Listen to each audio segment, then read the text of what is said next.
We do a new series talking about mud flood, or Tartary as we call it. I've never read that before. But this is the idea, yeah? Now imagine, see these look like post-war buildings, don't they, on the right?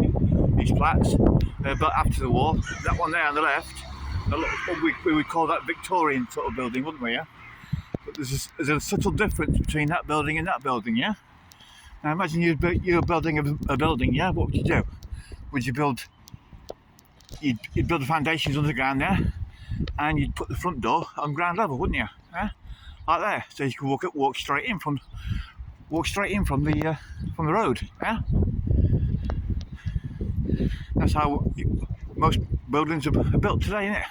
So would there be any reason to build the first floor underground, or a level below that, and then build some steps up to the front door here? Would there be any reason to do that? Now let's have a look. Let's go across here a bit. Have a look at this house, and something a bit suspicious there, isn't it? Look. Now look at that. See that house there? The first floor has been built below ground, yeah, and they've dug down to utilise the ground level, and they built some steps up to the front door, ground level. Let's have a look at this building here.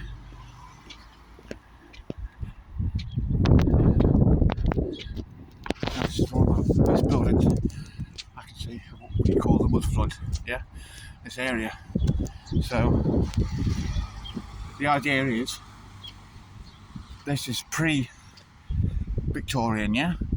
So it was built a long time before that. So it's older than they say, yeah. And the idea is that level there, where that guy's cleaning that window, that was the original level when this building was built, yeah. And what's happened is, there's been a mud flood, yeah, that's put the level of the ground up by about 4 or 5 feet, 6 feet, something like that.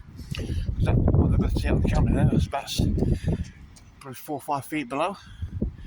So what's happened there is, they've come along, found this building covered in mud up to the first floor, and they've dug down and reclaimed the ground floor to utilise the whole building.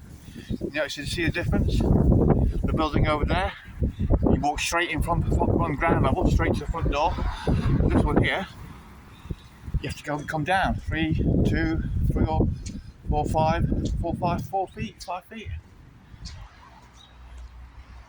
3, 4 feet. See what I'm saying? That's the idea. And you see a lot of these buildings around, all over the country. I'll quite get the idea from that. We'll see in a minute. But they've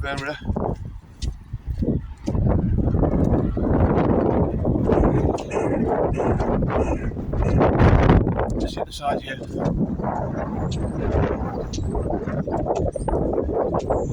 It's been built back up again there, look. There we go. Same again now, see? There, for the original of the building. Yeah, anybody who's going to build a building, they're not going to build it underground, are they? Yeah, anyway. So the idea is that this is what you call a reclaimed building, yeah? All these buildings here, those ones there, they've all been built early 1900s or after the war. So that there would be the original level of the ground, yeah? So what's that? It's about 5, 6, 7 feet, yeah?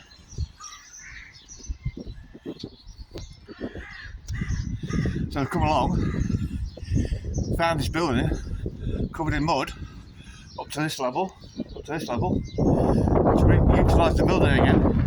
They dug down, yeah, found doors down below, and then built some steps down. Okay? Steps down to utilise the original doors. I can't think of any possible reason why you'd build a building into the ground like that and do it this way method, unless of course you found the building in this state, it was covered in mud up to this level, up to this level. This is the ground level here. And then in order to be able to utilise the ground floor building or the basement, yeah, you dig down again, dig it all out, yeah. So you can use the doors there and build some stuff there. Now, there's an example there, look. These look wooden houses, these are less than 30 years old, aren't they? 30, 40 years, less than that. 80s, 90s, maybe 80s. Look, just build a house, build the foundations, build the front door on the ground level, just walk straight in. Is there any possible reason to dig down 6 foot and build the door into the ground? There isn't, is there? And that's basically it. I use this building here as a perfect example because it's surrounded not by normal buildings built recently. We just walk straight from the road into the front door. Nice to see the difference in style. Now this supposedly, I would say this is Victorian, but it possibly be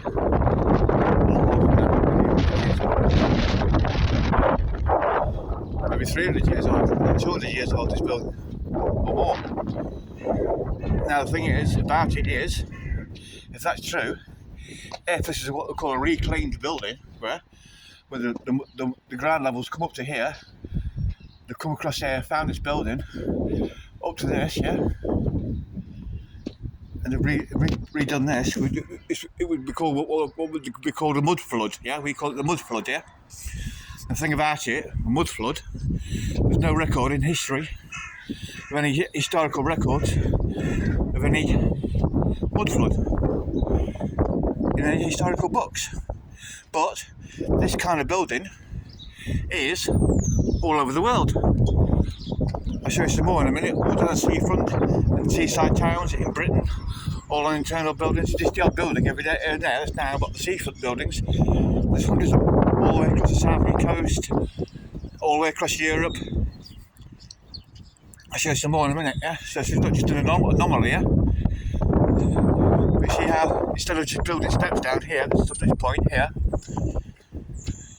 what they've done, they've built a ramp, yeah?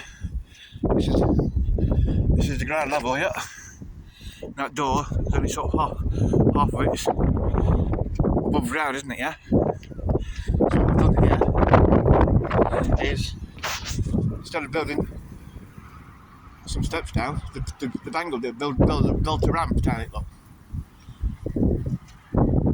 Turn it into a usable building. This is what we call the mud flood. I'll show you some more examples in it. But the upshot is, if there's no record of any historical flood in any country that's buried buildings, yeah, and then they've had to dig the buildings out to reclaim them, then that means that all history is fake. Imagine that, every single thing you've ever learned in a history book at school is completely fake. Yeah? And there's the evidence. This is a perfect example, the best one in this area of a mud flood building, yeah? Got every aspect of it, yeah? You got it built up again where they built, if the mud flood was up to this height and they used the building, they'd have to build extra doors into this building, wouldn't they? You'd have to build it, before you dug all the mud out, you'd have to use a window as a door, so change windows into doors, yeah? And then they've eventually dug the buildings out, dug the ground level out, reclaimed it, put windows in, utilised it again. And that is the mud flood in a nutshell. I'll show you some more examples here. It's a bit to take in, isn't it? Every single thing you've ever learned at school in history lessons is complete and utter fake. And this is taking the only example. It's all across Europe, all across America, everywhere, and all the seaside towns in Great Britain. I've gone on Google Maps, I've gone all the way across the south, every single town, Brighton, Lewes, Bognor, Eastbourne, Brighton, Bexhill, Hastings, and then carry on towards Hyde, Kent, all across Kent, every single town. There's examples of it everywhere. Yeah. There's another example just here. I just pressed it down. Now you can explain, you see. The mud rose to this level. It buried the houses, buried the ground level of this house. This is an old house here. So what they've done to utilise it again, they've dug it out and they've built some steps up to the door they used before it was flooded. There's the contrast between the mud flood building and a normal building, yeah? It's Flacker.